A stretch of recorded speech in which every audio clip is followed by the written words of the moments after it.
Okay, good. All right, well, first of all, Happy New Year, everybody. And let's remind ourselves that this is, in fact, a new year. This is not last year with a new name. We already did that year. We don't need to do it again. So Happy New Year. We're looking forward to exciting things that we're gonna make happen in 2018. The first thing I want to let everybody know is the June conference in Washington, D.C. is open for registration. So you could, when this meeting's done today, you could actually register for the June conference. And if you were there last year, you know, we're kind of pushing the levels of what the Omni can do anymore. This is the last time we're going to be able to have the June conference in the Omni. So if you're coming, please feel free to go ahead and register today. What's going to happen is in just a moment, I'm going to introduce our guest speaker, who we're really excited about. After our speaker's comments, and hopefully there'll be time for a little bit of Q&A, I'm going to go over some of the things that happened last year, including what happened during the year-end appeal. Then we'll talk about what we're doing and get into action. Also, if you're from a new chapter, welcome. It's so great to have you here. Thank you for making yourself part of the really extraordinary group of people. So our speaker today is Dr. Sabine Marx. She's a social scientist based in New York City. She currently serves as project director, risk communication at the National Center for Disaster Preparedness, the Earth Institute, Columbia University. Her expertise falls broadly within the area of decision-making under uncertainty, with a focus on risk perceptions, behavior change, and communication of scientific information. She applies social science insights to real-world problems such as climate change impacts on public health, agriculture, food security, water management, energy conservation, and disaster preparedness. A common thread throughout all of her projects is to improve communication of complex scientific and technical knowledge by tailoring information to stakeholder and community needs. I'm going to say something about the people that you're talking to, Dr. Marx, and then I'll turn it over to you in a minute. But I just wanted to tell everybody also that Dr. Marx is starting what we hope will be an ongoing program now, is that in addition to today, she's made herself available for the CCL community on January 25th. So she's going to make herself available for another 30 minutes of question and answer. We're really, really excited about that so that we can get more of her time. One thing you'll see, Dr. Marx, is that none of these people are listening to this as kind of an academic exercise. These people will get into more action with what you offer than I think anybody you're ever going to talk to. So for instance, when we report the results, that happened last year, the people you talk to published over 3,500 letters to the editor. So I'm going to go over a series of outputs, but you see they're people who are very much about getting in action. But there's one other thing I want to say about them before I turn it over to you. In 1938, the German author Thomas Mann, the gentleman who wrote Buddenbrooks and Death in Venice, gave a series of lectures called The Coming Victory of Democracy. And one of the things he said in those lectures was, democracy is the only system built on respect for the infinite dignity of each individual man and woman, on each person's moral striving for freedom, justice, and truth. And then he says, I really think a really beautiful line. It would be a great error to think of and teach democracy as a procedural or political system, or as the principles of majority rule. He said, democracy is the only system built on respect for the infinite dignity of each individual man and woman, on each person's moral striving for freedom, justice, and truth. It would be a great error to think of and teach democracy as a procedural or political system, or as a principle of majority rule. The reason I wanted to read that to you, Dr. Marx, is because the people you're talking to actually take the view that they are the stewards of our democracy. That's not something happening over there, but there's something that they're responsible for making sure that democracy works the way that it actually should work. It's a really remarkable group of people. And thank you. We're so excited to have you. Welcome. Great to have you on the call. And I think Ricky will probably be forwarding your slides this morning. Welcome. Okay. Thank you so much, Mark, for this introduction and for sharing these fantastic words by Thomas Mann. It's always great to hear some of the great German writers. And I agree, we do have a great responsibility in keeping the democracy that we have going and improving it. It will never be done. And And thanks for sharing more information about the audience. One key principle of communication is know your audience. And I got a brief glimpse of the kind of audience that that is listening in today when I participated in the Congressional Education Day in November. But I'm fairly new to CCL. I only joined in October. And so I want to learn as much from the audience as they hope to learn from me. Yes, if we go to the slides, yes, thank you, Ricky. I will be sharing with you today insights from about 30 to 40 years of research in the decision sciences that includes psychology, behavioral economics, anthropology, and others. And the work that we have then done in applying some of the concepts from these sciences at the Center for Research on Environmental Decisions, where I worked for 12 years at Columbia University. I will start with a brief background on risk communication and then give you a few selected examples of barriers to information processing and decision making. And I'll do that so that to help everybody understand some of the psychological barriers to taking action on climate change that we encounter all the time, but understanding the psychology behind it will help us be more understanding of our counterparts, and maybe we will also discover some of these barriers in ourselves. I'll then move quickly to some of the principles that may help overcome some of these common barriers, and then we can take it into some discussion during the Q&A. Okay. Information is often not used the way it was intended. And we see this all the time. People don't, for instance, people don't heed warnings to terrible effects, terrible consequences that we see in hurricanes, other extreme weather events, wildfires, and of course, most recently, the debris flow and the mudslides following wildfires very often. So why is it that people don't tend to the information if the information is available? Well, it is because risk perception is subjective. My perception, I may be afraid of very different things than my neighbor, and I will pay different level of attention to the respective information that is available.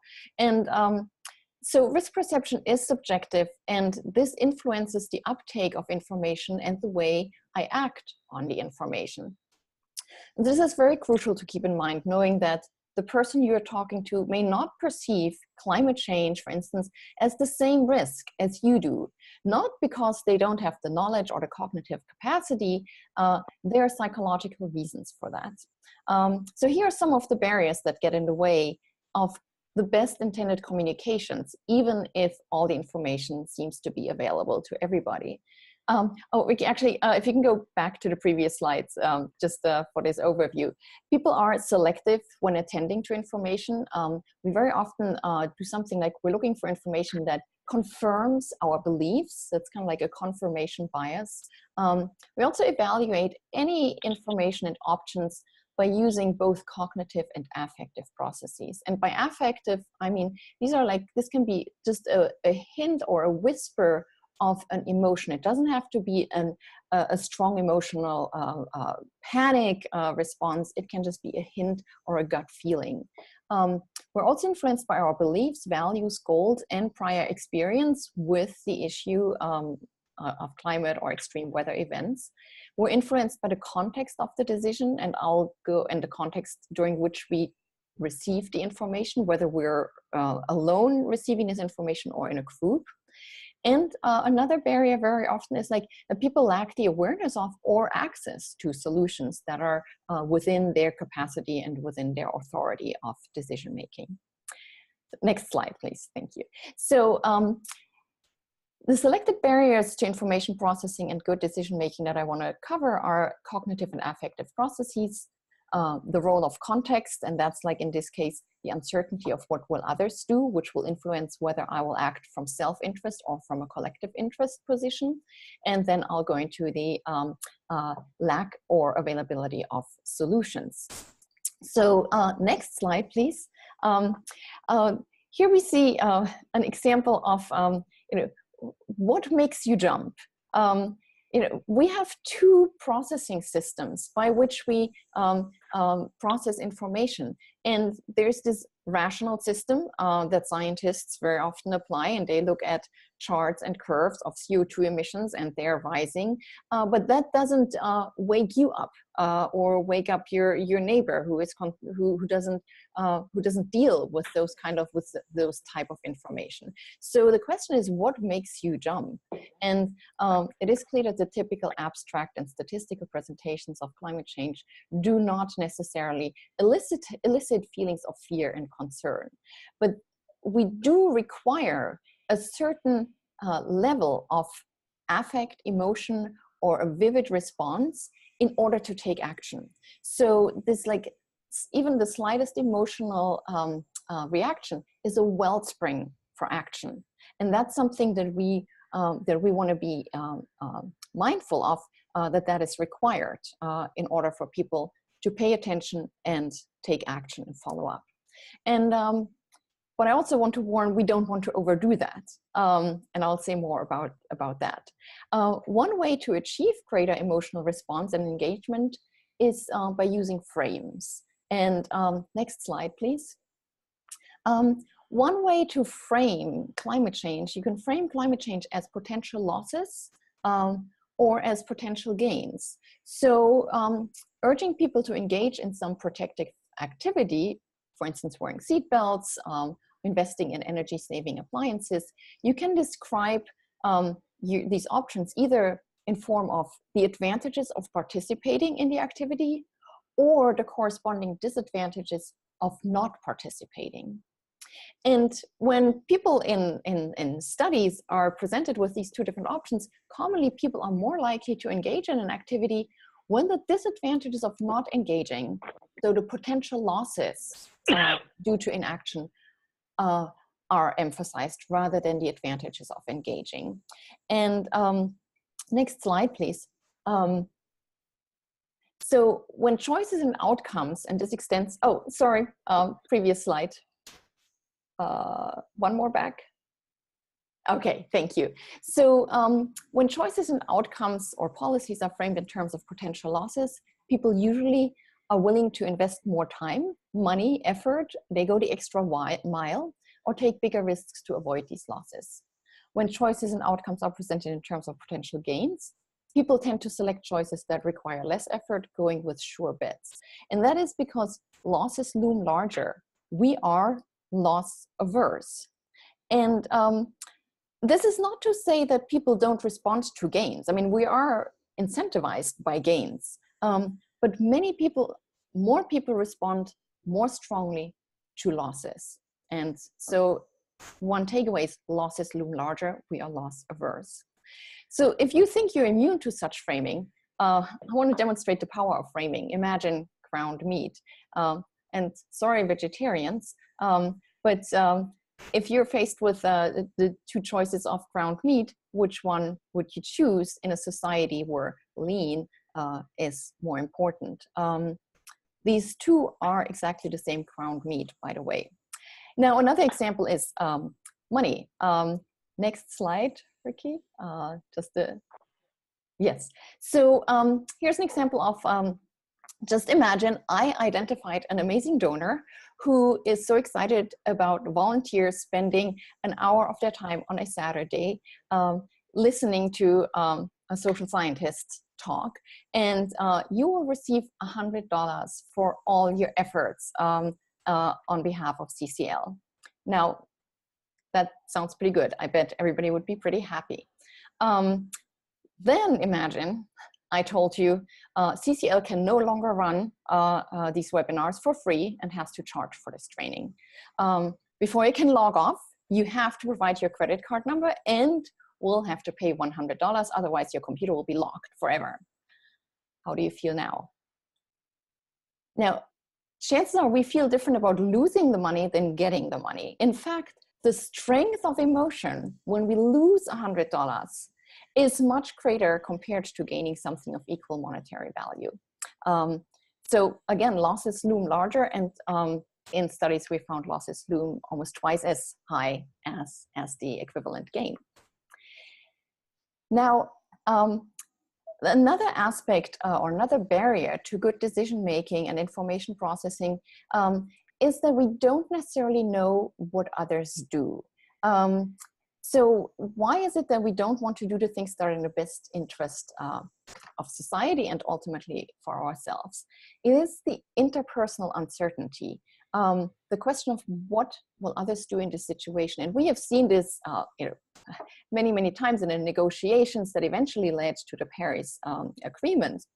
But like always, like the US wonders what will India do? India wonders what will China do? And China says, well, if the US doesn't participate, then we won't participate.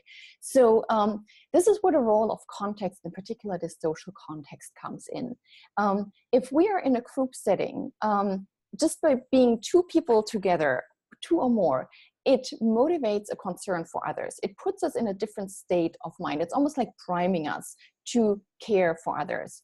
It activates social goals and expectations about others' goals and strategies that you don't see when people act in solitude and by themselves. We expect others to conform with like social norms, and in fact, receiving information in a group alters the way in which people acquire, learn, engage with, and act on new information. And all this will then determine whether people act from self-interest versus collective interest. Now, what does that mean for CCL? For instance, the Congressional Education Day. And I've only experienced one of those, but we walk in with a group of 3, 4, 5, 6 CCL members, and we are facing one individual, a staffer, a representative, or a senator. And does that create a situation of us versus them? Or might it actually help to have them meet also with a few others that they then commit to each other? Okay, we're now in this together. Another way that I saw it would be like kind of like an argument to or a way to look at we're creating an us versus them. But I've also seen a way that CCL overcomes this by offering the appreciation. We have usually one person from the district that we're meeting with there that creates an us. And so we're looping the staff or the representative within our group. And that creates a group setting, which will then motivate maybe more of an engagement and a willingness to act with us and on behalf of our proposal. So I think CCL, with its emphasis on relationships, goes a very long way here. And I encourage CCL to continue to do that. And we can talk a little more about that if people have experienced problems surrounding the issue of us versus them. Now, next slide, please. Some problems are perceived as too big to solve, and climate change is one of them. It's very often viewed as something that's paralyzing. There's nothing we can do about it. And if we feel overwhelmed by a problem, we don't want to think about it. But knowing that there are ways to tackle a problem makes us more likely to accept the existence of the problem. And that's why in our studies, we found that pairing impacts of climate change with solutions is extremely beneficial. And CCL goes even a step further and leading with solutions. I mean, the carbon fee and dividend is a solution, and that's the laser focus, and that's like in the foreground. And I think the advantages of this is instilling a sense of efficacy can be really empowering. It can help people reorient toward action and opportunity. It gives people a sense of personal and collective efficacy, and that makes them more willing to look for more information. Being part of a solution can lead to greater overall support of a cause and collective actions. And also, we should not neglect the fact that many solutions have co-benefits. Acting on climate has benefits for health, national security, community building, etc.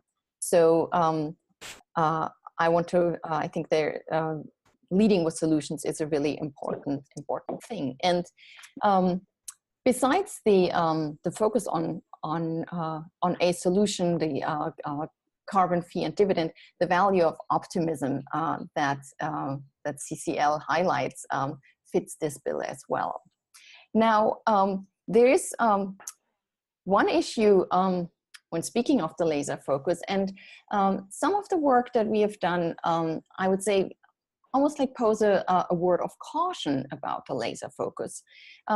While the CFD is really a powerful policy proposal, we are all aware, I assume, that a whole portfolio of mitigation and adaptation strategies is required to solve the complex problem of climate change. And very often, if we fall into this, what we call a single action bias, we have one activity that will alleviate our sense of being at risk. We very often fall into a rebound effect on other actions. So while many people have replaced their light bulbs with CFLs, they blast their air conditioning or run their heat in the winter or leave their lights on in many rooms simultaneously without being in all of those rooms simultaneously. So I want to make us aware of this bias and look in ourselves. While we are all very active on behalf of CCL, there are many other actions that we also need to take and hopefully do take at home. But we also want to be mindful of other groups who have other proposals that are equally important and need to work in combination, that we help them succeed as well, and that we don't get so single focused. So just something to be aware of.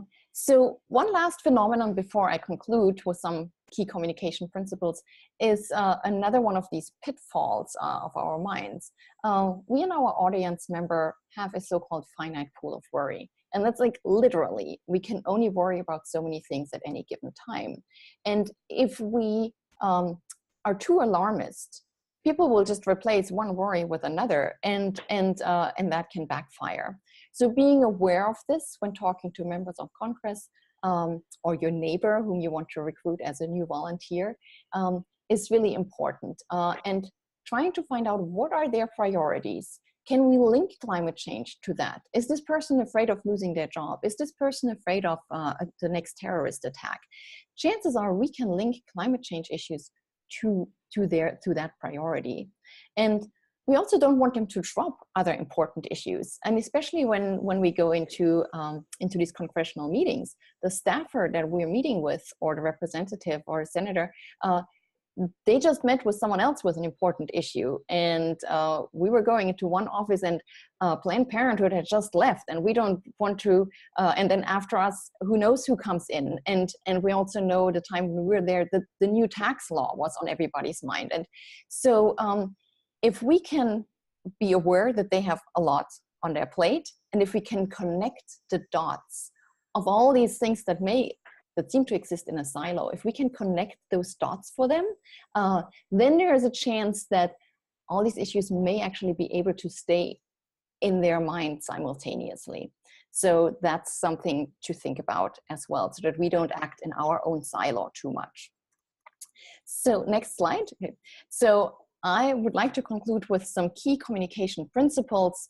And I want to comment that CCL is doing so much already and doing so many things really, really well. But I think a really important reminder is know your audience. And that is something, it's the most common communication principle, but it's also the most commonly neglected one. So is your message relatable? Like, what is your audience members' most pressing priority? Can you relate? Can you link your information to them? Does the information, the message grab attention? And you want to strike a balance of being vivid enough, but not too alarmist, and framing the information to elicit sufficient level of an affective response. And that requires that you know your audience a little bit, and going to meetings with the same representatives, or building these relationships, is so important there. Does your message motivate action? Yes, lead with solutions, translate solutions into actionable steps that are appropriate for your audience, and emphasize the impact of taking action. And lastly, does the information and the proposal foster collaboration, cooperation, and community building? And tapping into this sense of group affiliation. What do we have in common? People are much more likely to follow up if they feel a connection, an affiliation with you, even if it's just a shared symbol, being from the same district, or liking the same music, or being a fan of the same sports team. It creates this subtle connection based on which that will carry over into their next step. Next slide, please. So this and much more is also available in 2 publications, and I think they were sent around, the links to them were sent around with the announcement. If not, I'm sure we can get them to you. These are 2 communication guides that we have worked on at the Center for Research on Environmental Decisions, and the second guide together with Eco America, which is a group that I know is also known and working with CCL at this time. So I'll end with this, and happy to go into some discussion and answer any questions. Great, thank you, Dr. Marx.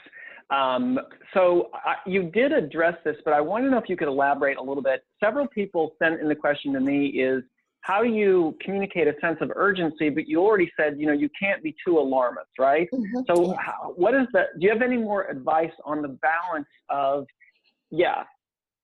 Yes. So, and that's interesting. So the question of urgency, again, I think that goes back to the subjectivity of the risk perception. We think this is urgent. We need to act. And another person does not think of it as urgent. And climate change has, over the last several years, been portrayed as something that is happening in the distant future. It's happening to people far away from me, and it may only be happening to plants and animals and nature, and not necessarily to people. So I think it is key to bring the impacts really close to home, and highlighting impacts that we now that we can attribute to climate change. And science is getting better and better at really attributing, looking at attribution in extreme weather events and climate change. So looking at local impacts, looking at recent events that may still be pretty present in people's minds, and I think stories are really, really powerful. And very often I guess at least among the scientific community, we're hesitant to use stories because that sounds like, well, we're watering things down and it's not very scientific. But there's great power in stories, and using, for instance, images of people and faces rather than images of animals and nature. So that's one way to show the urgency. But again, yes, we don't want this to backfire, becoming too alarmist, because if we use these emotional appeals too often, it can lead to numbing, and then you're losing your audience's attention again. So keeping the information fresh, and I think we have plenty of local extreme events that we can cite that happen locally or within the same country, and imagery that we can use. So keeping that information and reinterpreting that information according to the priorities of that particular person, so that they can really catch on to something. I think when talking to parents, highlighting the impact on children is an important one. When talking to politicians, I think the issue of national security will bring the issue much closer. So I think there's a large toolbox from which to pick and choose, but I want to point out again, there's no one size fits all. So knowing as much as possible about your counterpart and relating with them first, they're much more likely to listen to you. And if you are not the right messenger for them, maybe you have to let someone else be the messenger, and identifying who do they trust. We found that a lot of people trust their physicians, they trust a faith-based leader, and maybe we need to leave it up to someone else to talk to some people, rather than us trying to convince people with whom we have worked for so long and we're just not getting anywhere. So I think these are just some of the, but I think psychologically speaking, it is very hard for us to wrap our minds around something that will happen in the future. And maybe instead of talking about if and when the next event happens, talking about how can you prepare now, an action you can take now that you can now commit to. That way you're shifting the time horizon from the future to now, and that immediately creates a sense of urgency. Great. So as I mentioned before, Dr. Marx started speaking. She has graciously offered to do an extended 30-minute Q&A on the 25th of January. That'll be on CCL University on this exact same line. It'll be at 8 o'clock East Coast time, 5 o'clock West Coast time. I don't know if you can see the chat, Dr. Marx, but there's a lot of additional things people want to talk to you about and ask and make comment on. So thank you so much for that. Yeah, if you can stay on for the next few minutes, I think you'll be excited to hear some of the things that people produced last month, but that was fantastic. And I'll look forward to the session on the 25th also. That was phenomenal. Thank you so much. And thank you for offering that additional session, because I realized I probably spoke a little longer than we had planned. And so I look forward to the opportunity. And I assume these chat questions, I hope they're saved, and I'll review them and hope to address as many of them as possible on the 25th. Great. Thank you so much. Thank Again, you, Mark. fantastic to have you. Thank you. All right, good. So I wanted to go over a few things that happened last year, including just the end of the year. So I'll start with the year-end appeal. I think that many of you know we started our year-end appeal on Giving Tuesday, and it ended on December 31st. We had 60 people, 30 men and 30 women, create a matching pool of $600,000. That's a way bigger matching pool than anything we've ever had. I went to our development director, Lene Pettengill, multiple times during the fall and into December and saying, that's a really big number, Lene. What's your plan for hitting it? And she said to me the exact same line every time. She said, Mark, our people will come through. They always do. She said, Mark, our people will come through. They always do. So how did we do towards the matching grant of $600,000? Well, what you actually raised was $870,158. And for an organization this size, it goes a long way towards us being able to put on the conference and put on the education day in November and host events like this. So thank you all for everybody who was able to contribute financially, everybody who cheered people on. That's a huge win for the organization, and it really sets us solidly into 2018. Thank you all so much. We ended 2017 with 457 chapters, which means we started 94 chapters last year, which is the most chapters we've ever started in a year. We ended last year with 92,194 members, which means once again the size of the organization doubled from 2016 to 2017. As I mentioned at the start of the call, we published 3,522 letters to the editor. The most we'd ever published before in a year was 3,000. So that was a huge jump up in letters to the editor. We published 64, you published 643 op-eds. The most we'd ever done was 547.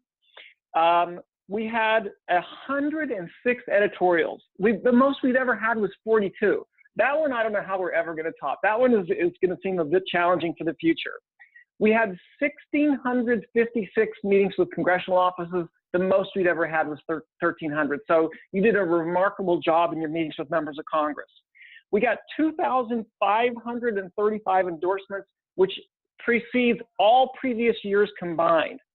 We added over 2,000 people to CCL who identified themselves as conservatives. We all know that's a big priority. We can't expect to bring both Republicans and Democrats along if it's just Democrats meeting with people. So adding at least 2,000 conservatives is a huge win for the organization. Also, I want to mention this. I believe that there's very strong evidence that your long-term relationship building approach is working with people. Not just that there's 66 people on the Climate Solutions Caucus, but we also try and measure the tone with Democrats and Republicans in June that we go report on in November. What we try and do is identify cynicism in Democrats. When we were lobbying in 2010 with Democrats, it was almost impossible because they were so angry and so jaded and so convinced that nothing big could ever happen again. But we only ranked 7 Democrats. Of 507 meetings, we only ranked 7 Democrats as seeming jaded or cynical about the possibility of making something happen. We also try and measure the engagement level of Republicans. And we only had 9 disengaged Republican offices. It completely flies in the face of the conventional wisdom of what is happening out there with Republicans in Congress. Okay, so what are we doing this month? First of all, in Canada, we're establishing our 2018 goals. You know, we've been in a 3-month process in the US of asking chapters to develop a plan so that if a bill drops, we're ready to go. I'll be updating that in just a moment now, but the Canadian chapters are also going to be doing that exercise this month, which is asking people to develop a plan for the Canadian chapters in the Canadian ridings in the event that the US drops a bill. I think that's extraordinary, Canada. Thank you for that. In the US, we're going to develop the third part of that plan we've been working on, and this is really about member recruitment, training, and retention. There are really good tools for all 3 levels of that in your action sheet. And so this month, it's about member recruitment, retention, and training. Onboarding rather than by retention, I meant is onboarding them. The second thing is that we want to start off a huge blast of letters to the editor in January. I mean, 3,500 is just crazy number from last year. And there's very good tools in the action sheet. If your newspaper gives you something that prompts you to respond to get published, there's also good tools if your paper does not give you something to respond to. And then the laser talk has to do with wildfire attribution, and it's heavily referenced. Also, if you haven't voted on the MIT contest yet, Dr. Joseph will put something in the chat so you know how to do that. You can still do that if you haven't done so. Here's the last thing I want to mention. So it will be almost 30 years to the day when we have the June conference this year that Dr. James Hansen first testified before Congress about the importance of what was happening with climate change and the need to take action. So one of the things we're going to do at the June conference is we're going to give Dr. Hansen an award to thank him for his decades of leadership and the extraordinary work. To a large degree, all of us are here because of what Dr. Hansen said to Congress 30 years ago. And I'm excited that's going to be part of this year's conference, is actually being able to thank Dr. Hansen for that. All right, I'm going to ask Ricky to unmute the lines, and everybody wants to give a shout out to Dr. Marx for thanking her for her great talk and also joining us on the 25th. Happy New Year, everybody. I think a nice ring to it.